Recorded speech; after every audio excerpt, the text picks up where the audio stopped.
Hey y'all, welcome back to the channel, and thank you for clicking on the video. Today, we're talking about Qorvex.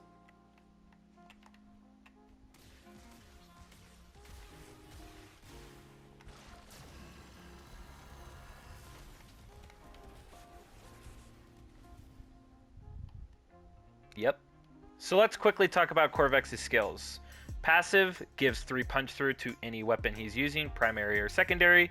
His first skill erupts a pillar. It causes radiation procs to pulse outward. It is dependent on strength, range, and duration.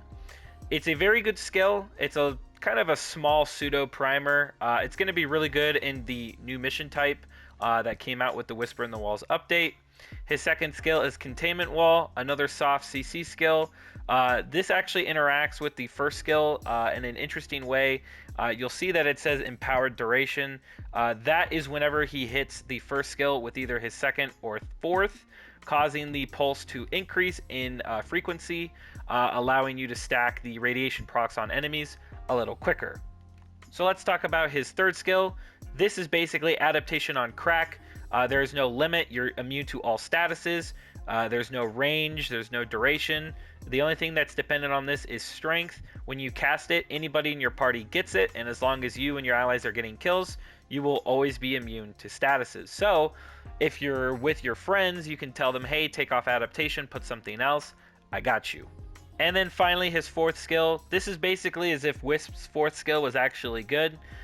You want to hit these enemies once they're primed. It's really good if you strip their armor too, because the explosion damage is based on how many statuses they have. So if you got a lot of statuses from a primer, you hit them with this, there's chain reactions, nuke after nuke after nuke. It just constant death. It's very, very strong, like you saw in the intro. So this is the build. I actually took off his second ability for Terrify. The reason I'm using Terrify over some of the other armor strips is because, one, it's much easier to build into a full armor strip at 170 strength, and two, it's got a much larger radius. Now, Pillage is really nice. You know, you have a little bit more survivability. It's easy to cast. You are going to get some shields. However, Qorvex is so tanky and he CCs so hard. I don't think Pillage is really that necessary for additional survivability because he's already extremely tanky.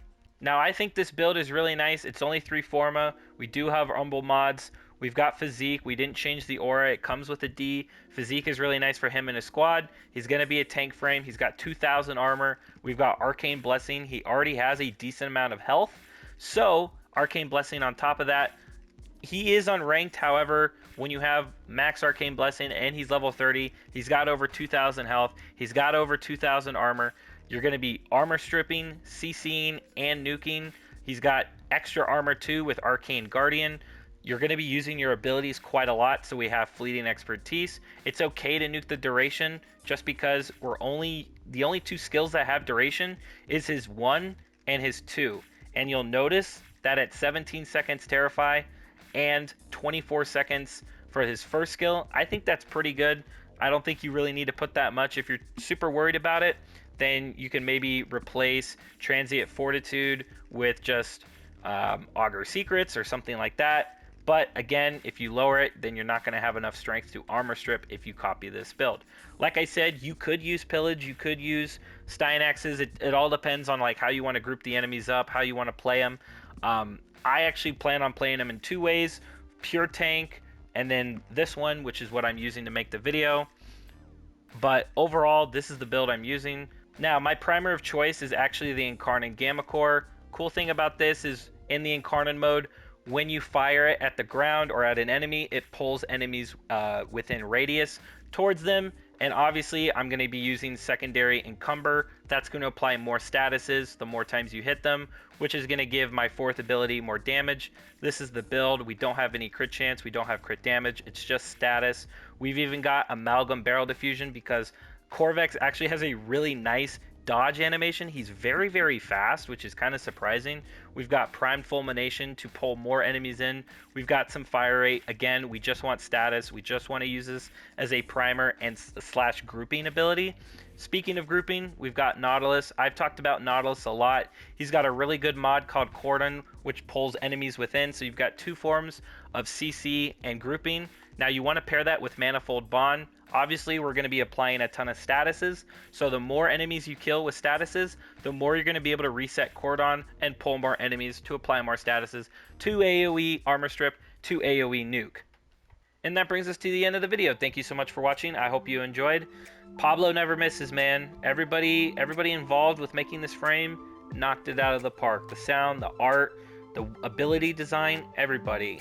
Very, very good frame. You should go out and get them. Do the new Whisper in the Walls update. It's pretty good. So stay tuned for more videos too. If you're new here and you made it to the end, you're still watching, I thank you. Consider leaving a like, comment down below what you think about Qorvex, and consider subscribing so you don't miss out on any more of my content that I have coming out soon. I want to thank you so much for watching. I'll catch you in the next one. Peace out.